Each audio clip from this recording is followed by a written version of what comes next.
Hi everyone, my name is Anita and today I am joined by Katelin Haynes, who is one of our UQ alumni. I thought it'd be great if you could start by introducing yourself, so what degrees you did at UQ, when you graduated and what you're doing now. So my name is Katelin Haynes. I am the CEO of Hepatitis Queensland. I've got a number of degrees from the University of Queensland. So I did my undergraduate in biochemistry, where I graduated in 2010, then did an honours degree finishing in 2011, also in biochemistry, and then a PhD in medical research that I graduated from in 2016. And now I'm back and I'm halfway through an MBA with UQ at the moment as well. What made you decide to do biochemistry and what were the highlights of your undergraduate experience? So what made me decide to do biochemistry? It was actually a really tough decision for me to make. I was tossing up between lots of different majors. I had lots of things I was interested in. There was neuroscience, genetics, all of these different things that I could have majored in. And the reason I chose biochemistry is because I feel like everything else is just applied biochemistry. So biochemistry teaches you all the techniques, and then everything else is just applied biochemistry. So you learn about all of these things that you can then go and apply in neuroscience or apply in evolutionary genetics. And so, yeah, that was why I picked biochemistry to major in. And then in terms of my UQ experience, what I enjoyed the most was basically everything that I did outside of the classroom. So UQ has so many opportunities to get involved in research, to get involved in student-led activities, and I took full advantage of all of those things and did some really exciting stuff, including presenting at a conference in MIT when I was in my second year of uni, which was a pretty incredible experience. What made you decide to do a PhD and also do honours? So my passion going into an undergrad degree had always been research, and I did a lot of research experiences when I was an undergrad. So there were quite a few different programs where undergrads could do research, and some of those were paid, which was fantastic. So I took full advantage of that. And that really cemented what I wanted to do. At the time, I didn't really know what kind of condition I wanted to do it in, but I knew research and being in the lab was what I wanted at that stage. I'm also a really, I don't know if independent person is the right word, but I like to be in charge. And so the only way to do that in a lab is to have a PhD. So for me, it was really about getting to a point where I was able to work independently and direct my own projects. And that was what really pushed me to do a PhD. And so after your PhD, what did you end up doing? As I was finishing my PhD, I was looking around and thinking, do I do a postdoc overseas? Do I want to continue working in research in Australia? But actually, I decided that that career path wasn't going to be for me. And so I started thinking about, well, how can I translate everything that I've learned throughout my undergrad and throughout my PhD? What are the skills that are transferable into some other kind of role? And I ended up in the not-for-profit space. And that was really through leveraging the project management skills that I'd gained through my PhD, but also through all of the work, the volunteer work that I'd done throughout my undergrad as well. So now you're the CEO of Hepatitis Queensland. What were the main sort of experiences you had specifically, like that helped you or encouraged you to actually do that?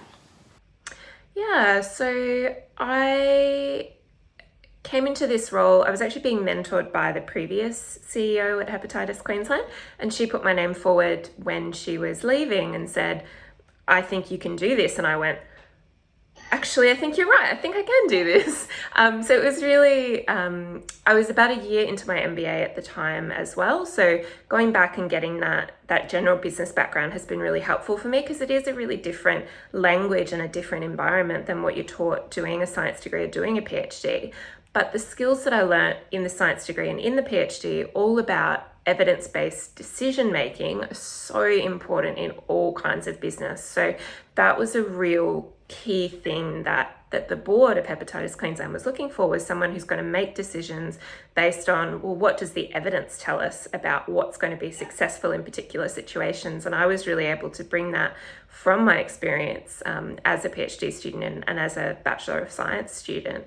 The other thing is that doing a PhD really teaches you how to learn. So I can pick up new things really, really quickly. I can build not necessarily very deep expertise, but quite high level expertise in new things really, really rapidly. And that's been so valuable in this journey post PhD for sure. What are the best things that you find about working in the nonprofit sector, and what are your least favourite things? The best things are definitely the people. The people that you work with are so passionate and so interested in the work, but also interesting in themselves. It attracts a really diverse group of people, and it's so nice to come to work every day with people that really want to be there. So yeah, definitely the people, and also the flexibility. So not-for-profits have a lot more flexibility in our decision making compared to government, for example, or even sometimes traditional business. So they're probably the two things that I enjoy most about working in not-for-profit. And then what do I enjoy least? It's always a resource challenged environment. So you always want more people, more money, more everything in order to be able to achieve your goals. But that's true in lots of different industries. So it's something that's what keeps me awake at night is are we going to have enough funding to be operating in 12 months time? But that's very common across the not-for-profit sector. So. And going into this role, what were your expectations for your career and your job, and how have they changed now that you've been doing it for a while? Coming out of a PhD, I was, like I said, I wasn't really sure where I was going to end up. If we had done this interview as I was coming out of my PhD, I never would have said, oh, in 4 years I'll be the CEO of Hepatitis Queensland. Like that didn't even cross my mind.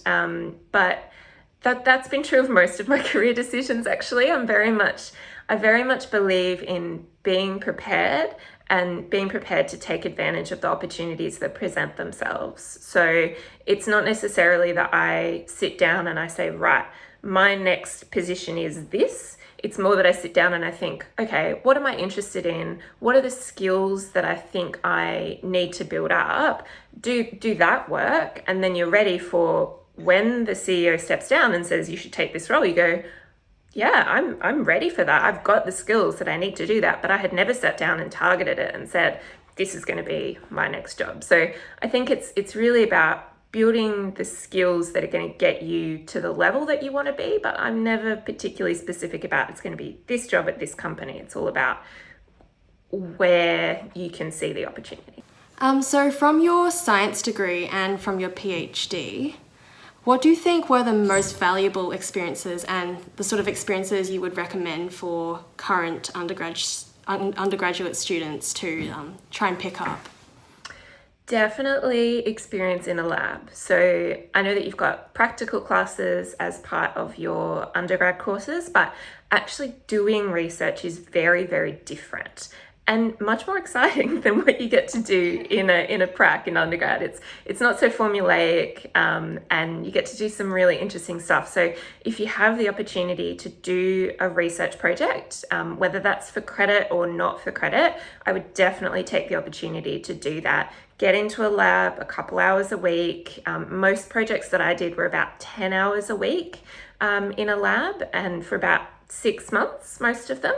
And that experience was so valuable because it's really, but that was the job I was training for.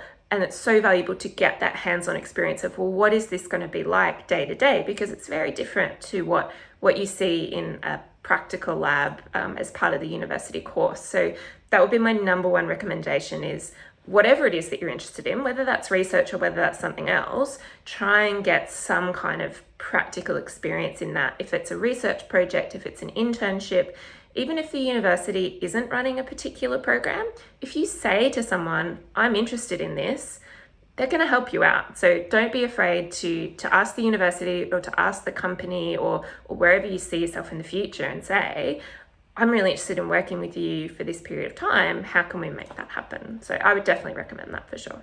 What do you find is the most exciting thing about working with other people and working in a nonprofit? What I find really exciting is that we have a real chance to make a difference. So when I was in a lab, I thought that the most valuable work that I could be doing is making new discoveries. But what I've found working in a not-for-profit is that actually it's not enough to have this fantastic cure or this fantastic treatment or this fantastic vaccine. You've got to actually work really hard to get that to the people that need it. And that's what we do here at Hepatitis Queensland. And I feel like that work is so valuable as well. And that's what I'm really passionate about, is improving people's health outcomes. And you've got to do that by being on the ground and working in the community with them. Lastly, to end this interview off, I just wanted to ask where you think you'll be in 10 years, or where you, I know it's a typical job question, but where you think your career will go on from now. I mean, honestly, that's a totally impossible question. If you asked me 10 years ago, so 10 years ago, I would have been in my third year of university. I would have just been about to start my final semester of undergrad. And if you'd asked me then, I would have said, oh, probably a postdoc position, maybe overseas. And here I am in a completely different field, doing a completely different role. So like I said, I don't plan my future very specifically. I go for what I enjoy, and I build my skills to make sure that I'm best equipped to be able to do those jobs. So in 10 years' time, I have no idea. I'm excited for it, but I have no idea what it will look like. Yeah, I guess it's really reassuring to a lot of science students that they don't really have to stick to that science field. They can go like to non-profits and to all sorts of places.